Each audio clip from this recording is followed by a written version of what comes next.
We're all familiar with the story. The town of Hamelin is overrun with rats. All methods of being rid of them have failed. As the efforts gave way to despair, a mysterious and eccentric stranger dressed in multicolored clothing appeared in Hamelin, claiming to have a specialty in catching rats. Needless to say, the townspeople did not object to his presence.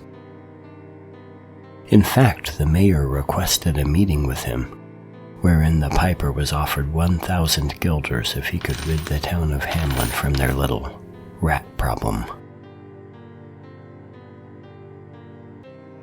The stranger gladly agreed.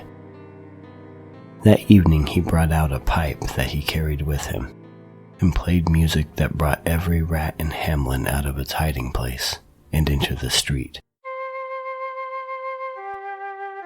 The story goes that they then, in orderly fashion, ran into the Wester River and drowned themselves. With the task completed, the piper rested well, and in the morning he arrived at the mayor's office to receive his fee. The mayor greeted him cordially, thanked him for a job well done, and handed over to him 50 guilders.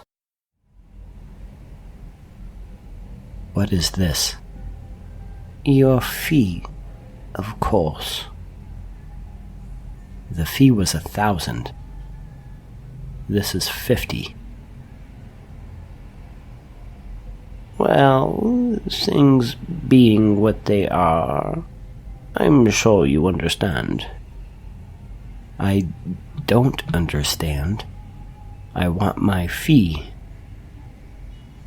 Mr. Piper, we are a small town. Our people are hungry. You wouldn't take food out of the mouths of our children, would you? Obviously you would. That's the fee you agreed to. Look, let me be a little more blunt. I'm not sure you didn't bring in those rats yourself in some attempt to extort the money from us. What? We had no problems with rats at all until just before you showed up. Just how exactly do you propose that I've done that? I suppose I hid thousands of rats in my trouser pockets. I don't know how you did it. The point is not the discovery of method, but the execution of justice. You don't have a choice. You agreed to 1,000, I want 1,000. No, Mr. Piper, it is you who have no choice.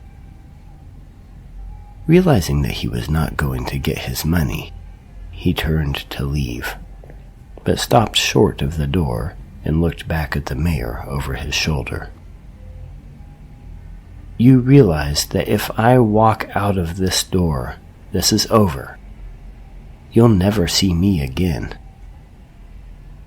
Yes, I'm afraid that is the point of throwing you out. The piper left, vowing his revenge. And on St. Paul's Day, June 26th, 1284, he had it. The piper came back into town with a purpose. While all the adults were in the town's church services, the piper made his move. He pulled out his pipe once more in the same place where he had once stood to remove rats. This time, he played a different tune. This time, though, there were no rats coming out of their hiding places. This time, the town's children met him. And while the parents were in their services, he led them away to an unknown land, and neither piper nor children were ever seen again.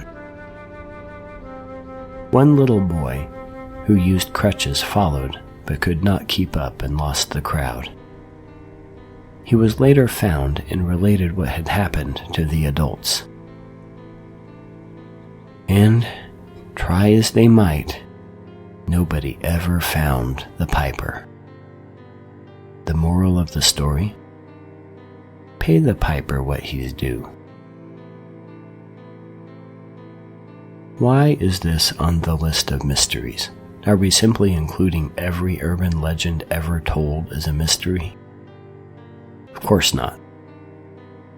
There are several accounts you may find interesting, though, of a stained glass window in a church in Hamelin.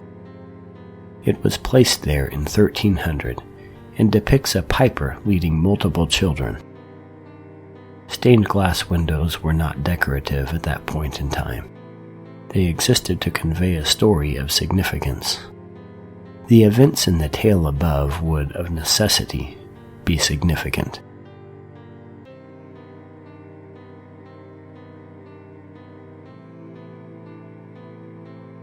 The Pied Piper's house in Hamelin, Germany, is a very old structure. The stone facade dates from the 1600s. However, the house itself is far older. There is an inscription of interest on the side of the house stating, quote, AD 1284, on the 26th of June, the day of St. John and St. Paul, 130 children, born in Hamelin, were led out of the town by a piper wearing multicolored clothes. After passing the Calvary near Koppenberg, they disappeared forever. End quote.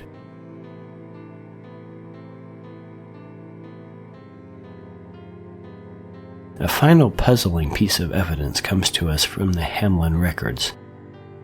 A mysterious entry makes its appearance in 1384.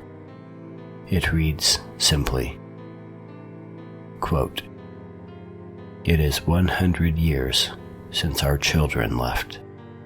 End quote. Could there be some truth to this bizarre legend? It seems unquestionably that there is at least a grain of truth contained in it. But how much? We may never know the answers.